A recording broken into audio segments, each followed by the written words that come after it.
excuses, I'll go through the protocol when I speak.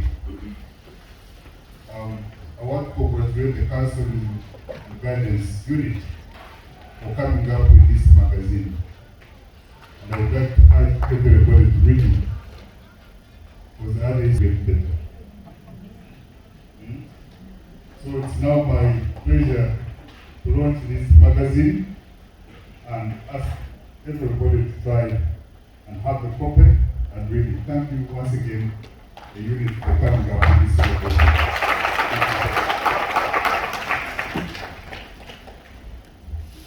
Thank you so much, and congratulations once again. And thank you so much, everyone, for turning up for this sunny afternoon. Allow me to take this honor and privilege to invite our Vice Chancellor, Dr. Professor Edgar Tumbuka, to give us a welcome remarks.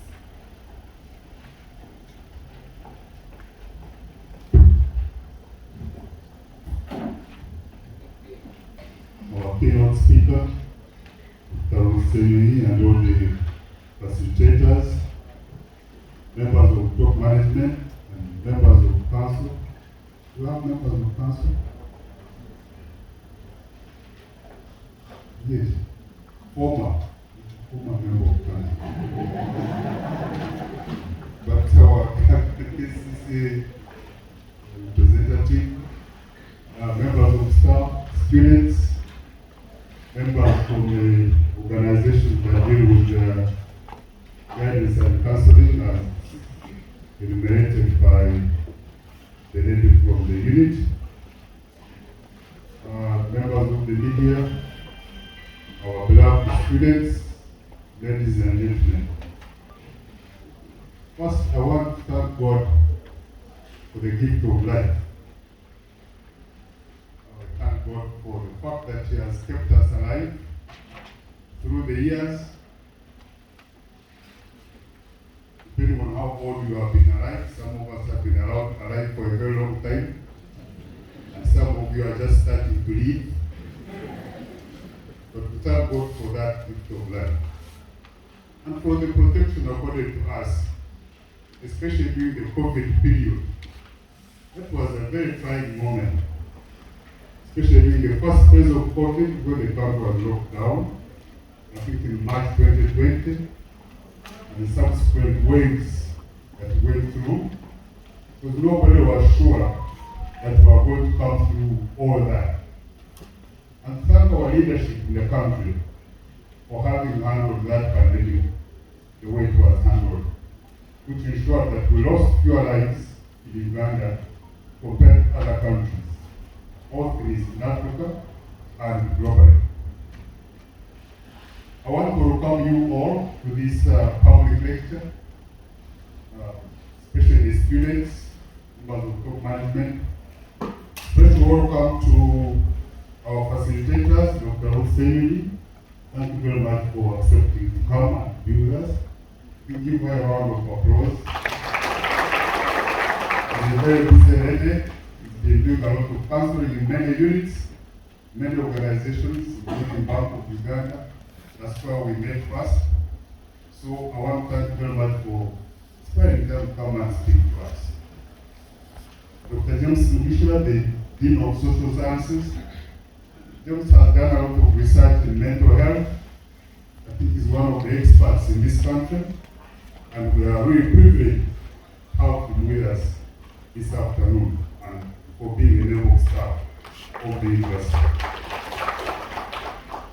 There's a gentleman who has many titles: Reverend, Engineer, Doctor, Emmanuel Bosco.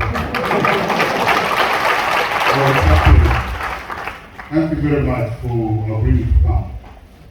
Reverend does a lot of shepherding young lives and also middle-aged ones through Kakumba Chapel. So we appreciate your support and service. And Madam Christine Nanyondo, thank you very much for sparing them to come. The theme of this public lecture, Hope Never Runs Dry, is very captivating. I don't know who thought of this theme. Who came up with this thing? Was it you or the whole team? Professor, it is a team together with public relations. Oh, thank you very much. This thing calls upon us to remain hopeful all the time, even when things don't look very good. You hope that at the end of the day, things will be good. There is a song in the Nyankore hymn book which says in book, when books are sick, and they will see. After suffering, there will be peace. Because this suffering doesn't last forever. It must pass. So thank you very much. Colleagues, the university has grown big over the years. Big in stature, big in student numbers, because we now have a student population of 33,000 students. That's very big. And I sometimes look at them when they are going to class, and the line does not end. I wonder where all these people are going. Especially after university. So we are in the business of empowering young people to be able to tackle the challenges of life when they live here. We are also aware that the living conditions under which they live are varied. During the times we went to school, the university, I'm not telling you the years in case you walk back and then calculate my age. During our days, Dr. Musemi, students used to stay in the halls of residence on the university campus. And everybody had a room. So everybody would be accounted for. If you are not there, your neighbor will know you are not there. For a reason, you are absent, people will know that you are not there.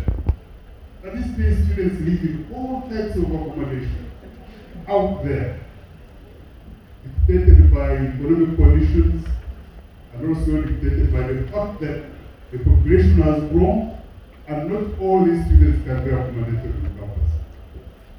That's why we are thinking that in the next few years, when we try to mobilize resources, one of the areas to focus on is student accommodation on campus, so that more students can stay here and can know where they are, when they come in, and when they go. We may not be able to accommodate all of them, but we'll be able to accommodate a number of them. Now, this theme is about suicide awareness. The original theme was anti-suicide awareness. And some people from the community said, no, that is not good. You are being insensitive people who have such challenges. So call it anti-suicide awareness, making people aware of the dangers of suicide, especially our young people. Suicide is not new to society.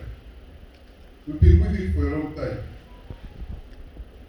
I remember when I was going to university first year, the 1970s. Again, I won't tell you the year. My mother put me aside and told me that you should not kill yourself, irrespective of what happens on campus. Those days, we used to hear that Makerere University students used to throw themselves in the pool and kill themselves, when especially they get many retakes, when they could not pass exams. So she told me, whatever happens, never kill yourself.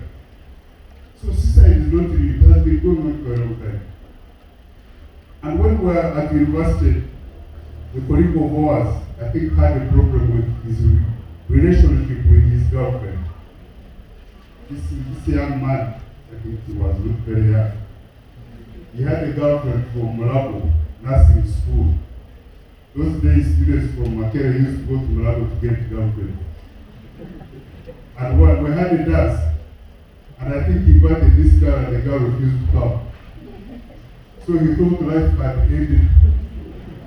He decided to kill himself. Unfortunately, he didn't do it properly. He jumped from the second floor and fell down and only broke his legs and arms. He was taken to hospital and recovered. When we come to find out, we found out that the girlfriend had let him down when they did a dance. And he thought that was the end of the world. And recently, so this issue of suicide, people want to take their lives, can be attributed to many causes. I will not go through those. I'm not an expert in those. You have brought the experts here.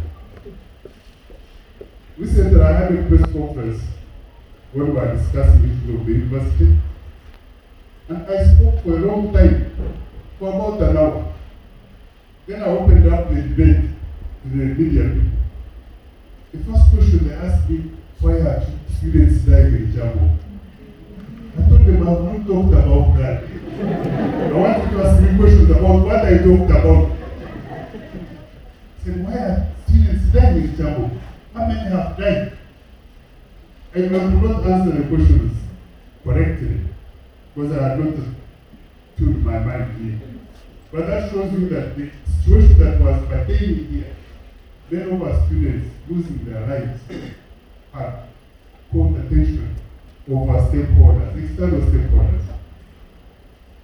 Also, there was a student that I think who had committed suicide via engineering block. And one time Parliament was in session, and the Speaker of Parliament wanted to know why students were dying in Chabo. I tried to explain, she said, no, I'm going to put you in loud and you tell Parliament why students are dying. So she put me on loud. I tried to explain. The interpretation they had was the student had tried to get his transcripts and failed, and that's why he had committed suicide, which was not the case.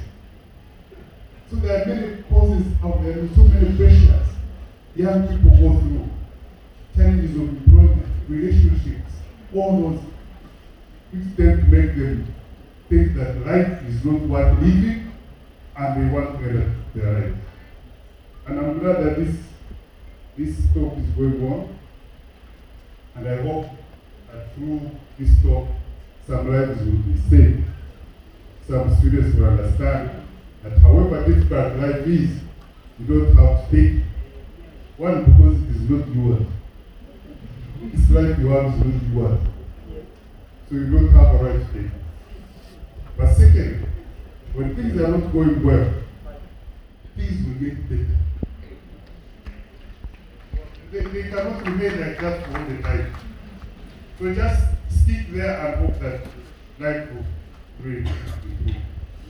I want to stop here and thank you all for this discussion. This is what universities should be doing, identifying challenges of society, inviting the masses so that they can learn from the institution, so that the university can be part of society solving their challenges, in addition to providing the academics that we are well known for. So with that, ladies and gentlemen, I want to stop my remarks here. Do I have any other issue? No. Thank you very much. I want to wish you very good discussions and look forward to our presentations from our speakers. I'll stay around as long as I can. I'll have to stay for the keynote. Then after that, I'll see what happens. Thank you very much. Round of applause. Professor Amy, thank you so much for those words. But Professor, unfortunately now, you won't just break your legs and survive and move on in your life. You will have to answer to police. It is now it's a criminal offense. 6 months in Italy or somewhere in Nigeria. So before you attempt to jump, after you survive, you have to All right. As the professor was speaking, I wanted us to take a moment of silence for the 3 students of Chamberlain University who lost their lives. A female student of social sciences in her final year. In 3rd of April, also lost a male student of mechanical engineering. 4th of March, we lost a student of automotive and power engineering. A moment of silence for those. May their souls continued rest in peace. Okay, our next speaker, I don't even know where to start from. I'll start from one thing that made me very proud. I like to see women shine out there. You know, they help us look ahead and say we are going in the right direction. This year, International Women's Day, the President, Yoweri Museveni, awarded her the 2022 Golden Jubilee Medal. Before that, she served at Bank of Uganda for 22 years as a human resource specialist. 22 years, and human resource, that means you really know how to handle people. And you know how human resource is bad in some of these organizations. Not only that, she also served as the provincial president of Mothers Union and Church of Uganda. And you know what stood out for me? She said, I was able to support and bring hope to families by providing psychosocial counseling, mentorship, and training. Isn't that beautiful? And that is going to be our first speaker this afternoon, Dr. Ruth Sinyonyi. Very warm welcome. Please come and give her a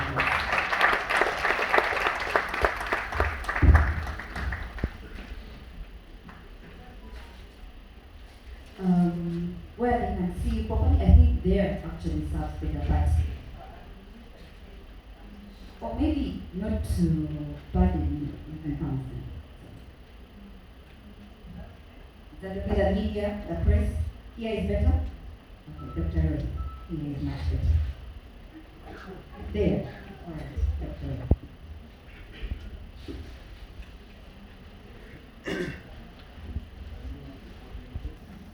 The Deputy Vice Chancellor, Academics, the Chaplain, Reverend Dr. India Masikwa, the Dean of Social Sciences, Ms. Nanyojo, the discussants that are up here, the acting senior university councillor, Madam Winnie. I'm very proud of you that you are associated with me. All of you who are associated with whatever the counseling department is doing, we appreciate you. The staff and the students of Chapel University, I am so excited to be here and very honored to be part of this. Thank you so much for inviting me. I bring greetings from my dear husband, especially from the Vice Chancellor. Yes, my husband is Reverend Colonel Dr. John Senyonyi, who was the former Vice Chancellor of Uganda Christian University. And I've been married to that one man for the last 37 years.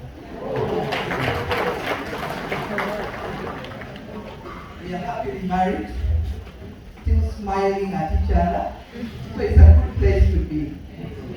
We are both retired now and enjoying our retirement. We have 4 grown children and 6 grandchildren.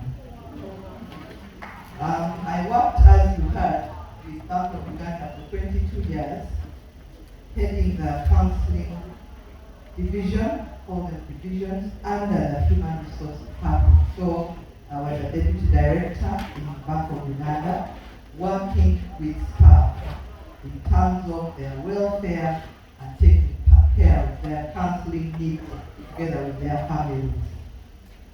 I am so passionate about counseling. I don't know whether to call myself the first professional counselor in this country. Some people can challenge me over that, but yes, I have my master's and my PhD in counseling, and I've been doing counseling for quite a number of years. I think it's over 29 years now. Presently, I am a director, or I own the Bethel Counseling and Consultancy Center, which is located in Nadia, which I started when I retired. Otherwise, I think that's a bit of who I am. I'm still the president of Mothers Union, so don't take me off that one. one of the things we've been doing today, which kind of delayed me, we've been launching the Fathers Union to be at the provincial level as well. So I've been with the Archbishop. Those of you are church related, some of you may not be aware of this thing, but that's okay. So my duty today is really to talk about suicide. And I'll be working with that gentleman. Usually I like to do things for myself, so I hope you'll come along with me. Now, I'm sad to hear that there are 3 students that passed on. And yesterday there was someone else, a young lady that we talked about, that also committed suicide in the dormitory with a rope. Someone else this morning, I got a message, burnt himself to death. And I do remember a student at Uganda Christian University that burnt he and himself and his girlfriend in a little house, locked themselves up and put it on fire. And they both burned to death. Relational issue. So this suicide thing is what sometimes I call mental injury. The injury of the mental, something inside